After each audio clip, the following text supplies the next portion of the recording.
War 2 day 3 ఎంత collections వచ్చినాయి ఈ వీడియోలో మీకైతే చెప్తాను. వీడియోలోకి వెళ్ళే ముందు ఛానల్ని సబ్స్క్రైబ్ చేసి వీడియోని అయితే లైక్ అయితే చేసుకోండి. బాక్స్ ఆఫీస్ దగ్గర ఎటువంటి రివ్యూస్ వచ్చినా అండ్ ఎటువంటి టాక్ బయట నడుస్తున్నా కూడా మనకు అవన్నీ ఖాతరు చేయకుండా తన రన్ అయితే దాని అయితే చూపిస్తుంది.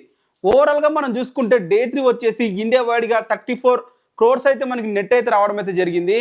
అండ్ 34 కోట్ల నెట్ వచ్చేసి మనం గ్రాస్లో కన్వర్ట్ చేసుకుంటే దాదాపు 45 కోట్ల వరకు అయితే గ్రాస్ అయితే మనకి ఇండియా నుంచి అయితే రావడం అయితే జరిగింది. అలాగే ఓవర్సీస్ నుంచి దాదాపు 1 million వరకు అయితే రావడం అయితే జరిగింది. ఓవర్సీస్ వచ్చేసి 5 million అయితే క్రాస్ అయితే చేసిందని చెప్పాలి. జూనియర్ ఎన్టీఆర్ కెరీర్ అనే థర్డ్ ఫిల్మ్ అనమాట 5 million క్రాస్ చేసింది. ఫస్ట్ వచ్చేసి triple R movie and second Devara and ఇప్పుడు థర్డ్ వచ్చేసి వార్ 2 మూవీ. సో ఓవర్సీస్ మొత్తం మనకైతే 5 million అయితే క్రాస్ అయితే అయ్యాయి. ఇది గ్రేట్ అనే చెప్పాలి, ఎందుకంటే చాలా తక్కువ మంది రోజుకి 5 million అనేవి ఓవర్సీస్ అయితే ఉన్నాయి.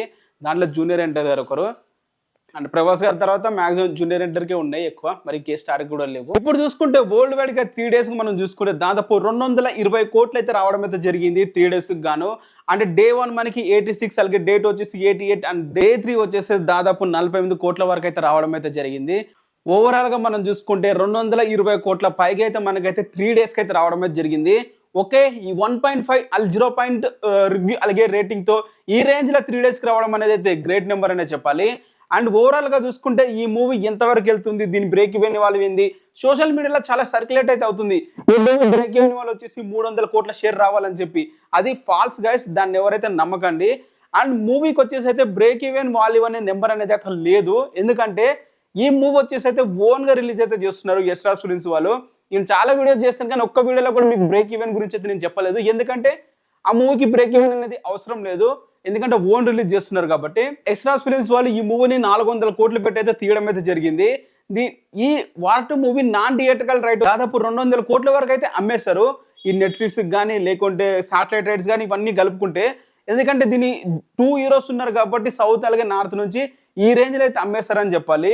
దాదాపు 200 కోట్లు మనకు అక్కడి నుండి వచ్చేసినాయి. నాగవంశీ గారు తెలుగు వర్షన్ వచ్చేసి దాదాపు 80 కోట్లు పెట్టి అయితే కొనడం అయితే జరిగింది.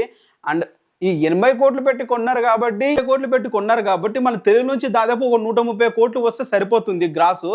బట్ ఓవరాల్ గా మూవీకి 350 కోట్లు వస్తే మూవీ హిట్ అయినట్లే, దాంట్లో ఎటువంటి డౌట్ అయితే లేదు. ఎందుకంటే 200 కోట్లకు ఆల్రెడీ వచ్చేసినాయి ఈ అమ్మేసిన తర్వాత, ఇంకా రావాల్సింది 200 కోట్ల షేర్ మాత్రమే. ఆల్రెడీ మూవీ ఇప్పుడు చూసుకుంటే 220 కోట్ల గ్రాస్ అయితే వచ్చింది, అంటే దాదాపు 100 కోట్ల పైన షేర్ అయితే ఉంది. సో మాక్సిమం ఇంకొక 150 crores అనేది ఫుల్ రన్ అయితే వచ్చేస్తాయి. అండ్ మూవీ ఇట్టుగానే మనం పరిగణించవచ్చు. తారక చెప్పాడు మూవీ అయితే అదిరిపోతుంది, మూవీ అయితే అదిరిపోయింది అండ్ కలెక్షన్స్ తక్కువ వస్తున్నాయి అంటున్నారు, అలాగే మూవీకి లాస్ వస్తుంది అంటున్నారు. అవన్నీ false guys. Movie break even వాళ్ళు వచ్చేసి 350 కోట్లు వస్తే worldwide movie super hit అయినట్లే. మ్యాక్సిమం ఇంకొక 100 కోట్లు అంటే ఇంకొక 130 కోట్లు వస్తే మూవీ బ్లాక్ బస్టర్ హిట్ అయినట్లే. దాన్ని ఎవ్వరు కూడా ఆపలేడు, ఎందుకంటే వాళ్ళ టర్మ్స్ అనేవి వేరే ఉంటాయి.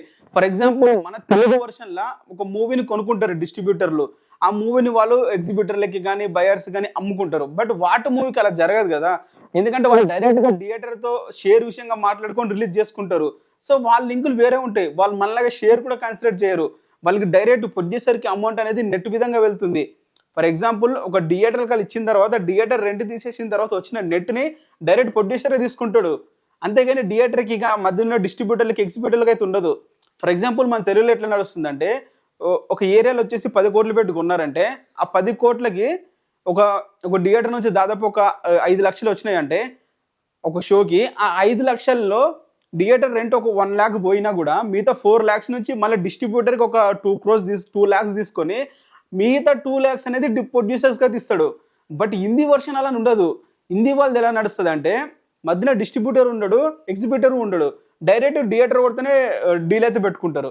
ఫర్ ఎగ్జాంపుల్ థియేటర్ వాడితో పర్సంటేజ్గా మాట్లాడుకుంటారు. ఫర్ ఎగ్జాంపుల్ ఒక థియేటర్ 5 లక్షలు వచ్చిందంటే ఆ మూవీ 5 లక్షలు వచ్చిందంటే ఆ మూవీకి థియేటర్ రెంట్ ఎంత ఉంది, వాళ్ళ పర్సనల్ ఛార్జెస్ ఎంత ఉంటాయి అవన్నీ తీసేసుకొని 5 లక్షల్లో దాదాపు ఒక 2 లక్షలు లేకుంటే 1.5 లక్షలు తీసుకొని మిగతా 4.5 లక్షలు అనేది వీళ్ళకి ఇచ్చేస్తారు. సో ఇక్కడ నెట్ విధంగా వాళ్ళు కన్సిడర్ చేసుకుంటారు. షేర్ అనేది మనకి బాలీవుడ్ మూవీస్కి వర్తించదు. సో ఇది మైండ్లో పెట్టుకొని ఎవరైనా మూవీకి లాస్ వచ్చింది లేకుంటే మూవీ తక్కువ కలిసి వచ్చినాయంటే దాన్ని పట్టించుకోవాల్సిన అవసరం కూడా లేదు. ఇదైతే క్లియర్ కట్గా అయితే చెప్తున్నాను. ఇంకొక 100 కోట్లు 130 కోట్ల వరకు వస్తే మూవీ బ్లాక్ బస్టర్ హిట్ అయినట్లే బ్రేక్ ఈవెన్ వాళ్ళకి కూడా. సో ఈ వీడియోని అందరికైతే షేర్ అయితే చేయండి. చాలా విధాలుగా ఏటర్స్ వచ్చేసి అయితే చాలా విధాలుగా అయితే మూవీకి అయితే లాస్ వచ్చిందని చెప్పి ట్రెండ్ చేయాలని అయితే ప్రయత్నాలు అయితే చేస్తున్నారు. ఎందుకంటే రీసెంట్గా హరిహర వీరమల్లు వచ్చింది, దాదాపు 100 కోట్ల పైగా లాస్ అయితే రావడం అయితే జరిగింది. దాన్ని కవర్ చేయడానికి ఈ మూవీకి లాస్ వస్తుందని చెప్పి అయితే ప్రచారాలు చేయడానికి అయితే ట్రై అయితే చేస్తున్నారు. సో దీన్ని మీరు అరికట్టాలి, మీరు అదుపులోంచి ఆపితే కానీ ఇది అంతరించదు. సో ఇది అయితే ఈ వీడియోలో చెప్పాలనుకుంటున్నాను. మరి మీరేమనుకుంటున్నారు కింద కామెంట్ అయితే చేయండి. ఛానల్ని సబ్స్క్రైబ్ చేసుకోండి.